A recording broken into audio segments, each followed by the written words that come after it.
Mesdames, Messieurs, bonjour et bienvenue à ce 13h. Le ministre de la Défense et des anciens combattants était en visite à Mopti. Le colonel-major Yamoussa Kamara était porteur d'un message de soutien et d'encouragement du Premier ministre au nom du gouvernement à la troupe. Le ministre, qui était accompagné par le chef d'état-major de l'armée de terre, a aussi visité des postes de sécurité à la périphérie des villes de Mopti et Sévaré. Le compte rendu avec Jules Sambou Sissoko. Il était 11h05 quand le ministre de la Défense et des anciens combattants, colonel-major Yamoussa Kamara, arrivait à la 6e région militaire Mopti pour sa toute première visite ministérielle à Mopti. Après la revue des troupes, le cortège ministériel prend la direction du PC à l'état-major de l'armée de terre. Ici, le colonel-major a eu droit à une présentation de l'opération Badenko au détail top secret défense. C'est pourquoi la presse a été gentiment priée de prendre la porte. Au terme de ce huis clos, le ministre de la Défense et des anciens combattants s'est rendu sur le terrain au niveau de 2 checkpoints sur la RN6 pour s'imprégner de leur opérationnalisation. Le colonel-major a ensuite rencontré la troupe et précisé l'objet et le sens de cette visite au nom du gouvernement du Mali. Je suis donc venu voir les conditions de vie et de travail des militaires en première ligne et leur porter un message fort, un message d'encouragement et de soutien du Premier ministre et du gouvernement malien. Les échanges ont porté aussi sur la mission de sécurisation sans faille de l'armée, une armée dont l'intégrité morale doit être préservée dans la rigueur et la discipline. Ce que j'ai vu ici me fait chaud au cœur. J'ai trouvé des hommes engagés, des hommes qui n'attendent que le go, que le top du pouvoir politique pour relever le défi et laver l'affront immense qui a été infligé à la population malienne tout entière. Le ministre de préciser également que l'État n'épargnera aucun effort pour soutenir l'armée dans la conquête des 3 régions occupées. À l'armée de jouer toute sa partition, a martelé le colonel-major Yamoussa Kamara. Autre sujet, mais toujours en 5e région, il s'agit du lancement des cours de rattrapage à l'intention des élèves déplacés des régions de Tombouctou, Gao, Kidal et une partie de la région de Mopti. Ces cours se déroulent au lycée Amadou Ndiko de Sévaré. Ces cours sont donc initiés par l'Académie d'enseignement de Mopti et ses partenaires concernent plus de 900 élèves, tous des candidats aux différents examens de tous les ordres d'enseignement. Le reportage de Yacouba Maïga. Ce sont 243 élèves de l'enseignement fondamental, 310 de l'enseignement secondaire général, 250 de l'enseignement normal et 112 de l'enseignement technique et professionnel qui vont bénéficier de ces cours de rattrapage. Et ces élèves sont tous des déplacés venus des régions de Tombouctou, Gao, Kidal et une partie de la région de Mopti, notamment les localités de Douanza, Tenenkou et Youarou. On a organisé ces cours et ça fait une dizaine de jours. On a formé plusieurs sous-commissions pour travailler sur ça. Et aujourd'hui, vous voyez le fruit du travail, c'est que partout ça marche et on a ouvert plusieurs établissements et tous les ordres d'enseignement sont concernés. À cause des événements qu'ils ont vécus, ces élèves, bien sûr, ont perdu plusieurs jours de cours. C'est pourquoi les autorités scolaires, les associations participent à l'organisation de ces cours de rattrapage. Ces cours devront donc permettre à ces élèves qui sont tous en classe d'examen de mieux aborder les épreuves du diplôme d'études fondamentales, du baccalauréat, du certificat d'aptitude professionnelle, du brevet de technicien et des examens de passage de l'Institut de formation des maîtres. Ils ont fait une bonne initiative. Vraiment, ça va nous bien permettre de comprendre toutes nos leçons. L'ensemble des programmes, vraiment, ça nous a bien servi. On a été bien accueillis aussi à Sévaré ici. Ce que je lance à mes camarades, que tout le monde suive bien les cours pour bien comprendre et puis encore bien saisir ce qu'on nous dispense dans les salles. L'Académie d'enseignement de Mopti, initiatrice de ces cours de rattrapage, est accompagnée dans cette œuvre par l'association Cri de Cœur, l'association des jeunes au service de l'église famille, le lycée Bakaina Maïga, le groupement des enseignants de la région de Mopti, des enseignants venus des zones occupées et des enseignants bénévoles. Nous sommes toujours à Mopti où l'antenne régionale du Fonds d'appui à la formation professionnelle et à l'apprentissage vient d'organiser un atelier de restitution. Le compte rendu de Moustapha Doumbia. L'objectif de cet atelier est de partager avec les partenaires sociaux du Fonds d'appui à la formation professionnelle et à l'apprentissage la dynamique multi-acteurs à travers des projets de formation. Les temps forts de la journée ont été, entre autres, la communication sur la démarche qualité, le plan opérationnel 2012 de l'antenne FAFPA de Mopti, la présentation des fichiers projets, la restitution et la validation des avant-projets présentés. Cet atelier se situe dans le cadre des recommandations issues de l'atelier de planification opérationnelle du FAFPA pour 2012. Ces recommandations sont entre autres exécuter le plan opérationnel 2012 sous forme de projet de formation, définir un mécanisme de suivi et évaluation des projets de formation sur le terrain et élaborer un schéma de communication en rapport avec les antennes. Le développement durable n'est possible qu'avec des hommes et des femmes compétents dans divers secteurs. C'est pourquoi l'Assemblée régionale a inscrit la formation professionnelle parmi les priorités dans son plan de développement. Il est ressorti des échanges que le nombre d'acteurs à former dans la région de Mopti s'élève à 1282, répartis entre 33 projets. En 2012, il est retenu 28 avant-projets dans le secteur non structuré et 5 avant-projets dans le secteur moderne. Aussi, pour la formation par apprentissage de type, un effectif total de 521 apprenants est en formation dans 12 centres à travers la région. Il faut noter que 15 des 33 projets retenus pour 2012 ont été soumis à l'analyse des participants qui sont des représentants des collectivités, des services techniques, des ONG, de la société civile, entre autres. La jeune chambre internationale Bamako Universitaire vient de lancer son projet intitulé Carrefour des études, deuxième édition. Il s'agit d'appuyer les bacheliers à choisir leur filière de formation à travers des séances d'information et de sensibilisation. Tchemoko Konaté pour les détails. La jeune chambre internationale Bamako Universitaire joue sa partition dans la recherche de solutions aux difficultés dont sont confrontés les élèves et étudiants. Après une première expérience en 2011, l'organisation vient de lancer à nouveau son projet intitulé Carrefour des études. Il s'agit de sensibiliser les élèves et étudiants des classes de terminale à travers la science d'information à mieux choisir leur profil de formation dans les structures universitaires. L'initiative se situe dans la culture de l'excellence tant prônée par le pouvoir public. On a fait un petit sondage qui nous a permis quand même de voir que la plupart de nos camarades et même nous-mêmes qui sommes à l'université actuellement avons choisi ces filières sans vraiment savoir sur quoi ça va déboucher.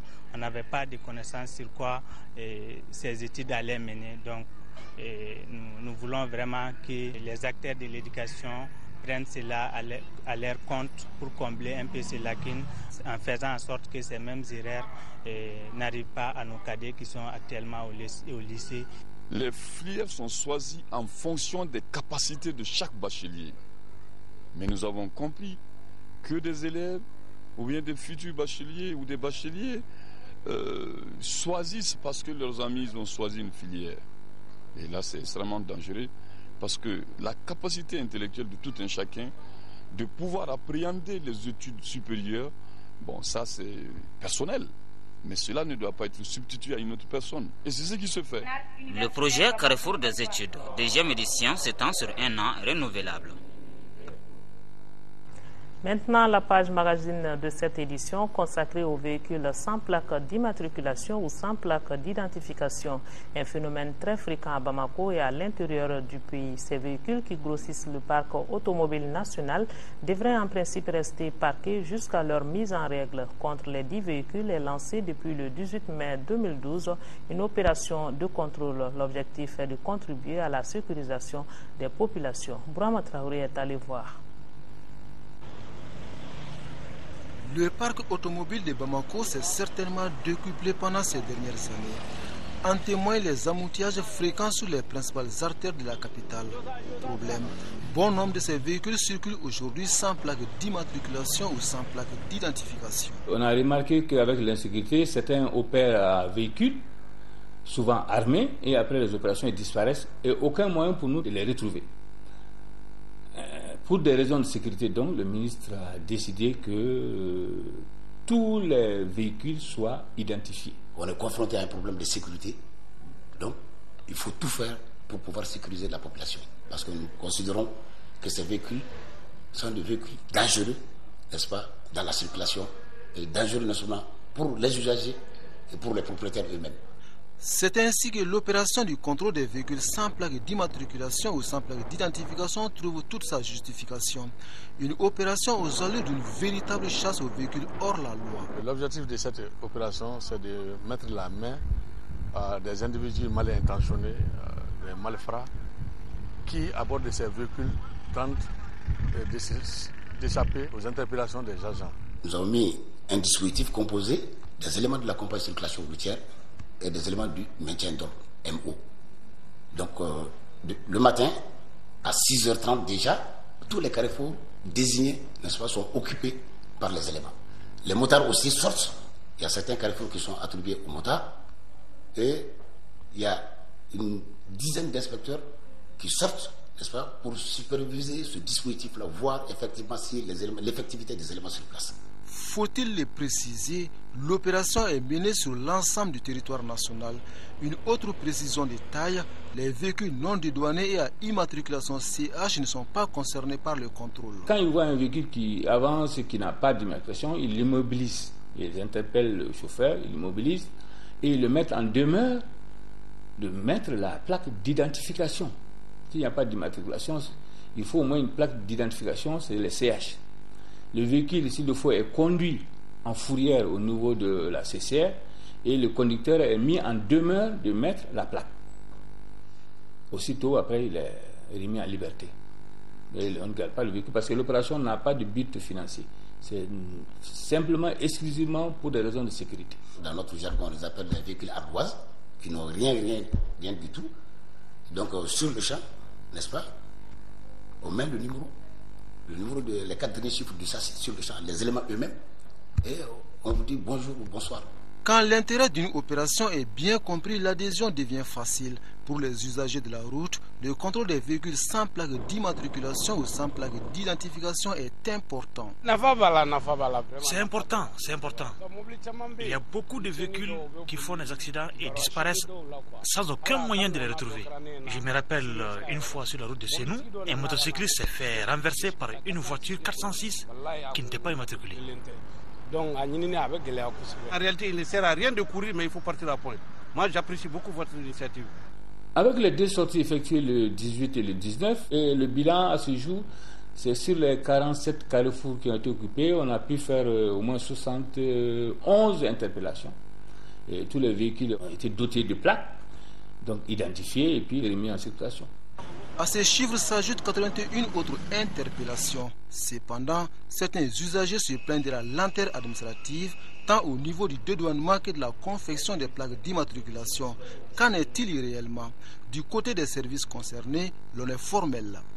Quand un dossier est bon, quand il y a la régularité, il n'y a aucun problème, il est tout de suite acheminé.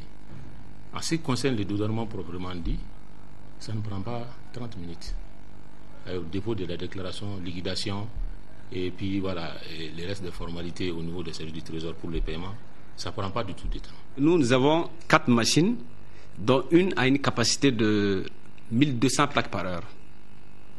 Donc ça veut dire que les dossiers dont nous recevons sont nettement inférieurs à la capacité de notre production. Les gens ne vont pas enlever les plaques, c'est là le problème. Cette descente des forces de l'ordre et de sécurité sur le terrain a permis de faire certaines découvertes. Grâce à la fouille systématique des véhicules, 188 kg de chanvre indien et 200 litres d'alcool ont été saisis. Ces produits étaient dissimulés dans un camion et une Mercedes 190. Leur destination, la région de Caille et le cercle de Kolokani. Quand le camion est venu, on a vérifié, on n'a rien eu apparemment. Avec les flairs du policier, on a remarqué quand même qu'il y avait des planches dont la couleur était différente des planches d'origine sur le dos du camion, et préparant ainsi une caisse. Donc c'est dans cette caisse-là qu'il se trouvait 94 briques de chanvre indien, dont le poids est estimé à 188 kg. Il dit qu'il a acheté ça dans les pharmacies. Quand on achète quand même un produit dans une pharmacie, tu dois avoir les documents nécessaires. Et donc, quand il va nous amener les documents nécessaires, on va vérifier et si c'est juste, on va les remettre ça. Du côté de la direction générale de la police, l'on rassure que l'opération sera permanente. Avis donc aux usagers dont les véhicules sont dépourvus de plaques d'immatriculation ou d'identification de se conformer aux dispositions légales et réglementaires en vigueur. Sport football, championnat national de Ligue 1. Samedi, au compte de la 21e journée, le Djoliba AC a conforté son fauteuil de leader en battant difficilement le stade malien de Sikasso, un mal classé 2-1. Et en seconde heure, la Somme a pris le dessus 2-1 sur l'AS Police, compliquant les affaires aux policiers pour la suite des opérations. Le résumé de ces deux rencontres avec Siragatou Sissi. Djoliba AC, stade malien de Sikasso, match des extrêmes. Un grand fossé sépare les deux équipes. Le leader Djoliba a longtemps souffert avant de franchir l'obstacle sikassois. À la 14e minute, Lassina Diarra ouvre le score sur un service d'Alassane Diakité. Les Rouges trouvent le tempo et bousculent les visiteurs retranchés dans leur camp. Mi-temps 1-0. En seconde période, l'entrée d'Idrissa Nama Laiko Traoré apporte un plus dans l'animation offensive du jeu djolibiste. 57 minutes, le même Idrissa Nama Laiko, au prix d'un centre soigneusement travaillé, dépose le ballon sur la tête de Janvier Abouta. 2-0. Le stade malien de Sikasso, profitant d'un relâchement de la défense du Djoliba, réduit la marque à la 67e minute par Victor Sanou. Les Sikassois sont décidés à jouer un sale tour au Djoliba. À la 75e minute, il a fallu la dextérité du portier Ali Yirango pour empêcher l'égalisation sur ce tir canon de Hamidou Dambélé. Score final 2-1. Le Djoliba AC règne toujours en maître absolu sur le trône de la Ligue 1 avec 53 points, soit 7 longueurs d'avance sur son poursuivant immédiat, le Stade malien de Bamako. Le Stade malien de Sikasso, en revanche, doit batailler dur pour rester dans l'élite. Le compte à rebours a commencé. Le Djoliba AC se concentre à présent sur le choc au sommet de la 22e journée le week-end prochain face au Stade malien de Bamako, le derby de tous les dangers. La seconde rencontre de la soirée opposait l'AS Police et la Somme. Le carton 5-0 de l'aller administré aux policiers hantait encore leur esprit. C'est pourquoi ils mettent le pied sur le ballon et tiennent bon. Mi-temps 0-0. Le match devient plaisant dans le deuxième acte de jeu. 70e minute, Boubacar Yamoutene donne l'avantage à l'AS Police à la suite d'un joli coup franc. Adama Sidibé établit la parité à la 75e minute pour la Somme, avant qu'Ibrahim Bangoura ne marque le but de la victoire à la 81e minute. Si la Somme peut espérer le maintien, l'AS Police, elle, semble à ce rythme être condamnée à descendre en deuxième division. Et c'est ce qui met fin à cette édition. Merci de votre attention. Restez sur l'ORTM et surtout soyons de cœur et d'action avec nos compatriotes des régions du Nord vivant sous occupation. Nous ne vous oublions pas.